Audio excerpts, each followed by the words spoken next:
Today I'm going to be installing a Comma3x in a 2024 Ford Escape.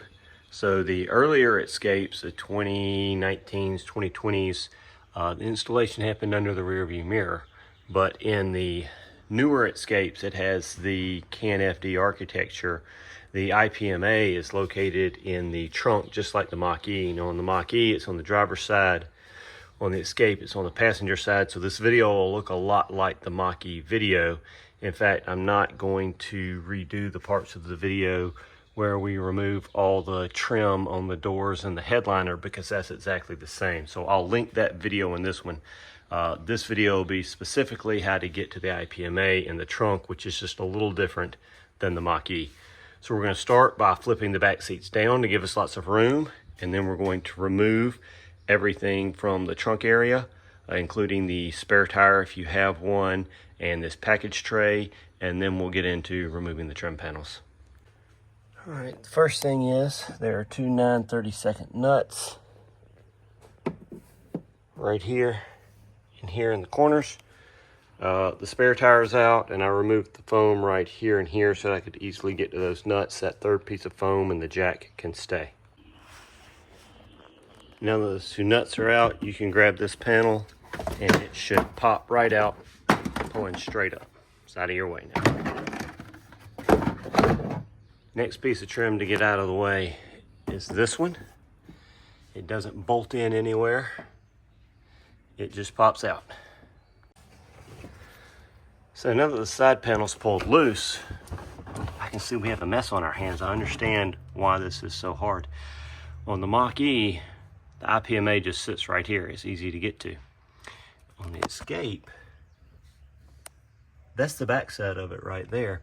It is actually behind this piece of sheet metal located in the cavity between the inner sheet metal and the outer skin. And there's a hole right here you can reach your hand up in and fill all the plugs, but you can't really see what you're doing because the plugs are all hidden right here behind this. So what I'm going to do is attempt to stick my phone up in there with the light turned on and get a recording so that I can see exactly what I'm going to be looking at, and then try to do this without having to remove that IPMA, because to remove it, you have to remove those bolts, and probably, according to the instruction manual, you have to remove the seat belt and the airbag sensor, and I really want to avoid that. I think I can just, I've done enough of these Q4s, and I've got a video I'll link below exactly on what the Q4 looks like as part of the MachE. And you know, hopefully you can get up in there and make that connection without having to remove the IPMA from the vehicle. All right, let's take a look at what we got going on here. Here's the hole you can reach through. And you see there's the IPMA, and the bottom two plugs are the fiber optics.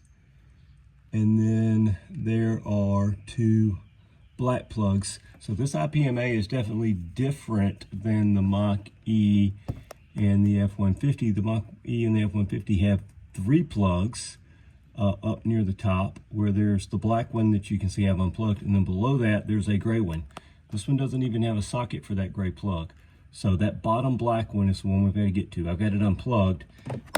Now I've got to try and get the harness up inside of there so that I can connect it. Here's my harness. The plug that I just unplugged from the IPMA is going to plug into there. And then this piece is going to plug into the IPMA. We're basically getting in between the CAN bus and the IPMA. So I'm going to try and do that one-handed through that hole. All right, I was able to do this. I stuck my right hand in through this hole.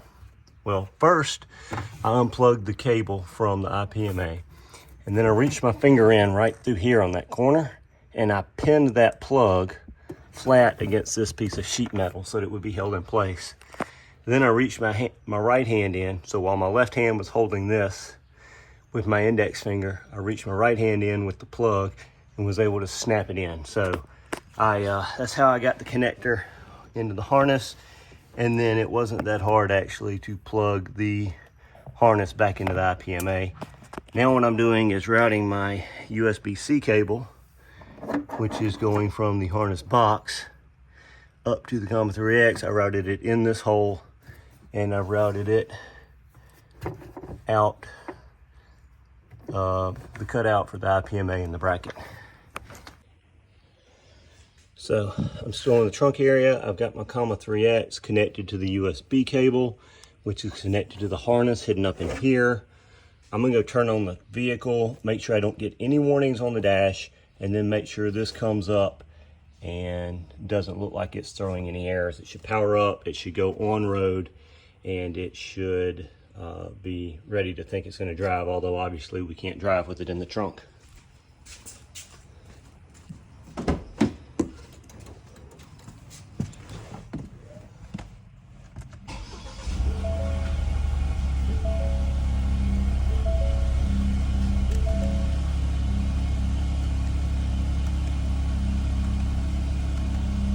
All right, no forward collision warning alerts, no lane departure alerts, so we seem to be good there.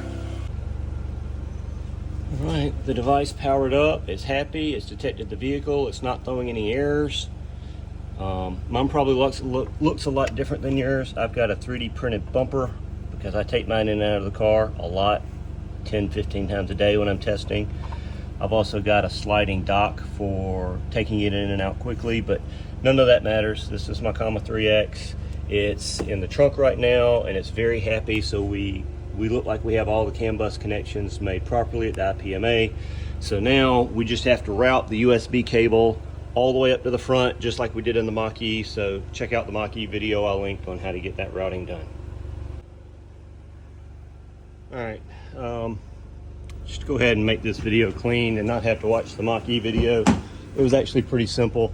After I brought the cable out of the IPMA hole, I pulled this trim panel here loose just a tiny bit and was able to run the cable up, get it under the headliner. Once you're under the headliner here, you have to get through here. So you pull this bottom trim piece out, it just pulls. And then the top piece is held on with one 10mm screw that goes right there. You pull that 10mm screw and this piece drops down. You can route the cable the rest of the way down the headliner. Once you get to the front, you pop this piece off. It's way easier than the MachE piece, and you can just route your cable right through here. Make sure when you're coming up through here, you stay to this side of the airbag. There's an airbag that's rolled up in here. Make sure you stay to this side of it so that you're basically on top of it. You don't want this wire in the way of your airbag. Bring it out, run it right up under here, pop that trim panel off, it just pulls off, and then you're into your Comma3x. Now, I'm using a sliding dock, and so I don't have to get all the way to the back of my 3X, and I was able to use the one 10-foot USB-C cable that Comma ships with the device for a Q4 harness. I don't think that 10-foot cable would be long enough to get to the back if you're not using a sliding dock, but I believe they send a coupler and an 18-inch cable as well, and so you should be able to do this without the 16-foot cable we use on the MachE. The MachE coming down the driver's side, it's also about 2 foot further towards the back because it's so much easier to get to.